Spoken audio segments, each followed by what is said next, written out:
Jimmy Kimmel? Yeah. No, it's him for sure. Okay. Yeah, That's definitely. good. That's a good one. He's a comic. Yeah, that's a good one. I mean, he used to host the Man Show.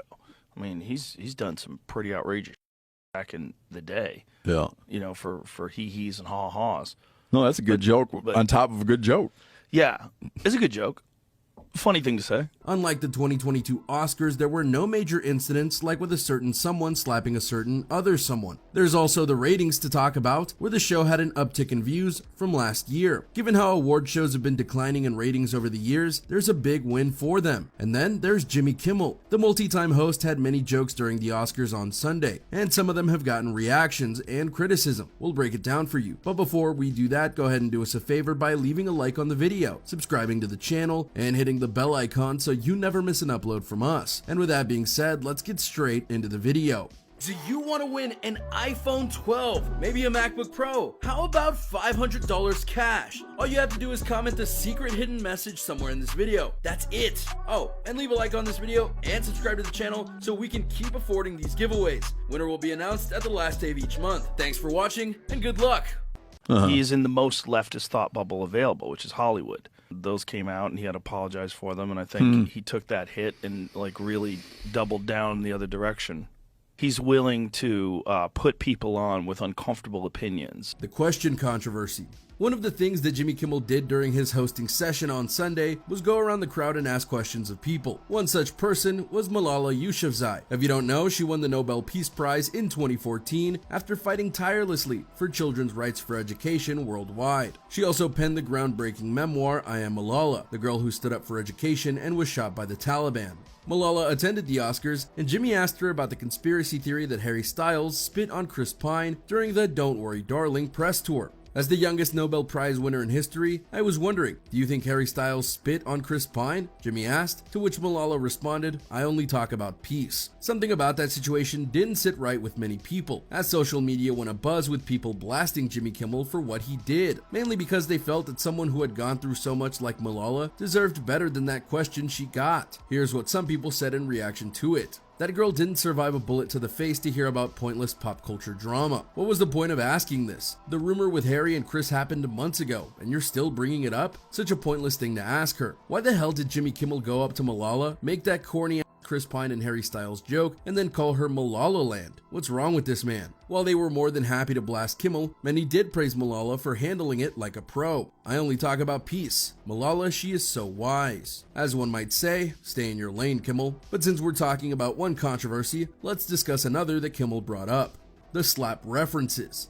Jimmy Kimmel addressed last year's Oscar slap during his opening monologue, and it was easy to see where he was going with some of it. It took a while for him to get to the slap, sprinkling in shots at a lot of other stars beforehand. But when he did, he went in like you'd expect him to. Jimmy made fun of showrunners from 2022, saying they had a crisis team in place tonight, but they noted that if anything did happen, he expected them to do what they did last year. Absolutely nothing. He even joked that if anyone did assault someone else this time, they'd be awarded Best Actor, given a stage for a speech and a hug to boot. He also made sure to mention that they want people to feel safe, and that no violence would be accepted, then roping in a ton of stars into possible protection he might have to activate if anyone tried going after him for a joke they didn't like. He name-dropped Michelle Yeoh, Michael B. Jordan, Andrew Garfield, Pedro Pascal, Steven Spielberg, and others as people any would-be assailant would have to get through if they want to rumble on stage. A little earlier in the monologue, Kimmel appeared to again reference the slap, while talking about all the Irish actors nominated this year, with him joking there could be another fight. Thankfully for all involved and all those at home, there was no fighting of any kind, which might seem like an obvious thing to hope for, but we're sure some people would have been fine with it to stir the pot further. And to close out the show, Kimmel went on stage and posted a 1 on the Years Without an Oscars incident board, a streak that'll hopefully go well beyond 1. As we'll discuss throughout the video, Jimmy Kimmel made fun of a lot of people during his opening monologue and throughout the rest of the show. He even poked fun at eventual award winner Brendan Fraser and Ke-Huy Quan. 2 actors from Encino Man are nominated for the Oscars. Kimmel added, "What an incredible night this must be for the 2 of you, and what a difficult night it must be for your co-star Pauly Shore." Pauly Shore is, if you don't know, one of the biggest quote washouts in celebrity history. He started out red hot as a comedian, and then things went down hard. But in terms of this joke, he was fine with it. Shore shared his thoughts on the joke Monday morning, tweeting, "I don't know if you guys saw the Academy Awards last night, but Jimmy Kimmel poked fun at me in the monologue. I loved it. But what I really loved is that my old buddies from back in the day, Brendan Fraser and Ke Huang, took home the Oscars. Never quit on your dreams. A theme for the night if there ever was one. He also elaborated on his thoughts on his Instagram, where he posted the Oscars clip. In his caption, he reiterated that he thought the joke was funny and how he was happy for his old buddies for winning their awards. What a story. I mean, really guys, what a story, he wrote. If we can all learn something from this, never quit on your dreams. Keep dreaming, work hard, and put in the time. And if your stars line up and you're in the entertainment business, one day Hollywood will hit you in the head with the pixie dust like it did for Brendan and Kay. Have a great week, guys. Once again, Jimmy, thanks for making a silly about me last night. Fun stuff. Shore had more to say about his reaction to the joke with page 6, saying Kimmel's jab was no different from how people have treated him in the past. We love to hate people when they're on top. People wanted to smash me down and they did, he said. I was always nice to everyone, always cool. I put my heart into all my films. You're buying and selling a human being, he added, of being a celebrity. Human beings have feelings. It's not like selling real estate. It's a big deal. I'm happy for these guys, he told the outlet. We did a movie together years ago, and I'm glad that people still talk about it 30 years later. It's crazy. Crazy indeed. But this shows that Jimmy was fine with poking fun at Pauly Shore with that joke. But that doesn't mean that every joke he did landed. Nick Cannon. How about we show off another reaction to one of Kimmel's jokes? In between jokes about the infamous Will Smith Oscars 2022 slap, Jimmy Kimmel squeezed in a jab at Nick Cannon's large number of children during his opening monologue at this year's Academy Awards. And shortly after the ceremony wrapped, the masked singer-host himself reacted to the call-out, which he thought was all in good fun. I heard about that, Cannon told TMZ as he was leaving a restaurant Sunday night. It's hilarious. I created Wild 'N Out. I can hear jokes all day long. The Jimmy Kimmel Live host effortlessly looped in a joke at Cannon's headline-making fertility rate. The Drumline star is a father to 12 children, 8 of which were born within a 2-year span, by mentioning that one of the night's nominated films, Avatar: The Way of Water, cost Disney $2 billion to make. Just to break even, all of Nick Cannon's kids had to see Avatar 4 times. Kimmel quipped. There's no hard feelings between the two men though. Kimmel's my man, Cannon added. See, when he did it with the right people, things worked out well. But he was also fair to call out people for the right reasons.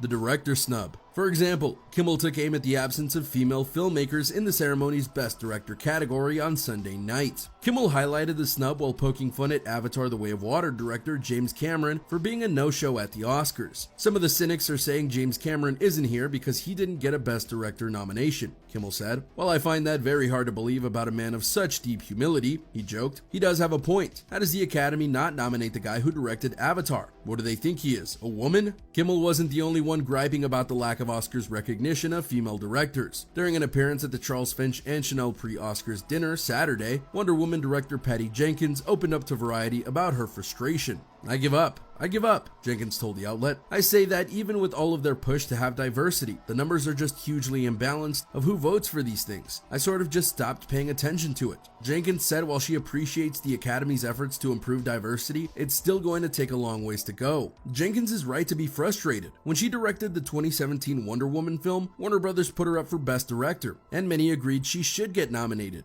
But she wasn't. What's more, many others who directed some of the highest rated films of that year were women, but none were nominated. Jamie Lee Curtis, who won the Best Supporting Actress award for Everything Everywhere All at Once at Sunday's ceremony, also spoke about the importance of highlighting the work of female creatives in film after her win. I'd like to see a lot more women nominated so that there's a gender parity in all the areas and all the branches, and I think we're getting there, Curtis said in the press room. The most important thing is inclusivity and more women, anywhere, anytime, all at once. You might recall other times when women and men poked at the Oscars selection committee for their decision on who gets nominated. One year, Natalie Portman was alongside Ron Howard when they were there to present the award for Best Director, to which Portman noted, "And here are all the male nominees." So yeah, it's something that needs to be addressed. And while it's true that there have been female winners of Best Director, including one very recently with Chloe Zhao for Nomadland, that doesn't mean that the selection should be lax and lean to the usual suspects. It needs to be diverse, understanding of all films made, and then have a fair and logical discussion about who should win. Whether that happens or not, well, we'll have to wait and see. And there you go, everyone. A look at the Oscars and the various jokes that Jimmy Kimmel made and how people have reacted to it for better and for worse. Were you surprised at some of the backlash that Jimmy Kimmel has gotten for his jokes? Or do you think it's fair that he got some backlash? What do you think of the Oscars as a whole? Let us know in the comments down below. Be sure to subscribe, and we'll see you next time on the channel.